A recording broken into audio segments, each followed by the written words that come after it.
इस 2025 इंडोनेशियाई नई thriller horror film dark force का भी निर्माण उस समय के एक वास्तविक निष्कासन मामले पर आधारित है। सबसे भयावह बात यह है कि इसमें यीशु के 12 शिष्यों को भी बुलाया गया। कहानी की शुरुआत में 2 लड़कियां आधी रात को अपने पिता की कब्र पर पहुंचती हैं और अपनी जेब से पहले से तैयार एक अजीब गुड़िया निकालती हैं। कुछ गुप्त मंत्र पढ़ने के बाद वह अजीब गुड़िया अचानक 180 डिग्री घूमकर उसके पीछे कायला की तरफ हो जाती है। तभी कब्रिस्तान का प्रबंधक प्रकट हुआ। डर से कि कहीं पकड़ न लिया जाए तुरंत बच्चे को लेकर वहाँ से चला गया। पर जब कैरा और वे लोग कार में बैठकर बात कर रहे थे तो उन्होंने रियर व्यू मिरर में एक आत्मा को नहीं देखा। घर लौटने पर कैरा को वह प्रेतबाधित अनुभव हुआ। जब उसने सोफे पर सो रही माँ को देखा तो उसने चादर ठीक की और अपने कमरे में लौटने के लिए मुड़ी। तब अचानक माँ की छाया फिर से प्रकट हो गई। सफेद पोलैंड सफेद।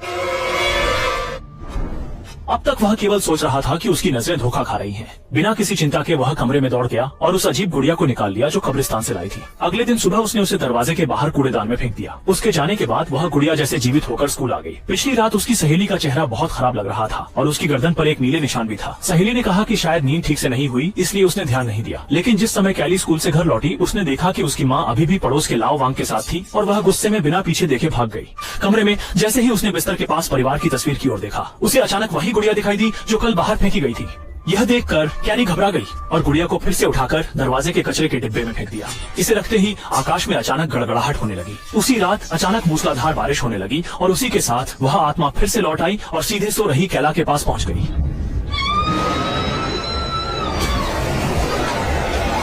माँ भी बेटी की चीख सुनकर जाग गई। जब वह कैरा के कमरे में पहुंची तो बेटी को दीवार की तरफ मुंह किए देखा और वह कुछ बड़बड़ा रही थी। माँ की जोरदार पुकार के बाद कैरा धीरे धीरे भ्रम से जागरूक हो गई।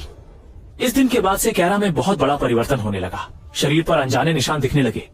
पूरी स्थिति बहुत खराब हो गई और कानों में बार बार मरने की आवाजें आने लगी। जैसा कि सोचा था वह महिला प्रेत हमेशा साथ चलती रही। फिर जब उसने देखा तो वास्तव में स्कूल की एक महिला टीचर कक्षा में लौटी और उसने देखा कि सहेली पहले ही गायब हो चुकी थी। असल में सुबह उसकी सहेली को उसकी माँ ने बीम के साथ लटका हुआ पाया था, इसलिए स्कूल बोर्ड ने जल्दी से उसे ऑफिस में बुलाकर पूछताछ की। अंततः कैरा ने उस रात की घटना को ईमानदारी से बताया। वहीं जब 2 शिक्षक उसे कब्रिस्तान ले जा रहे थे तो कैरा ने अचानक एक शैतानी मुस्कान दी और फिर सिर से लगातार कार की खिड़की पर वार करने लगी। इसलिए ब्लॉक शक्तिशाली है लेकिन इसका अर्थ गहरा है।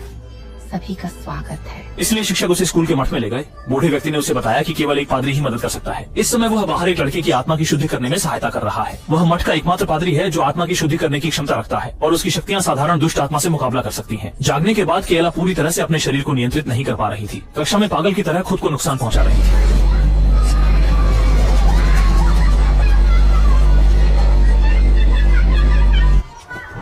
कुछ समय बाद केरा की माँ को भी स्कूल बुलाया गया क्योंकि भूत उतारने की विधि के लिए परिवार की सहमति आवश्यक थी। अगले दिन पुराने पादरी को लेकर केरा के घर पहुंचे और फिर उसने बुरी आत्माओं से निपटने के अपने औजार निकाल लिए। फिर भूत उतारने वाली बैंगनी चादर पहन ली और गुप्त मंत्र पढ़ते हुए उसके शरीर से बुरी आत्मा को बाहर निकालने की कोशिश की।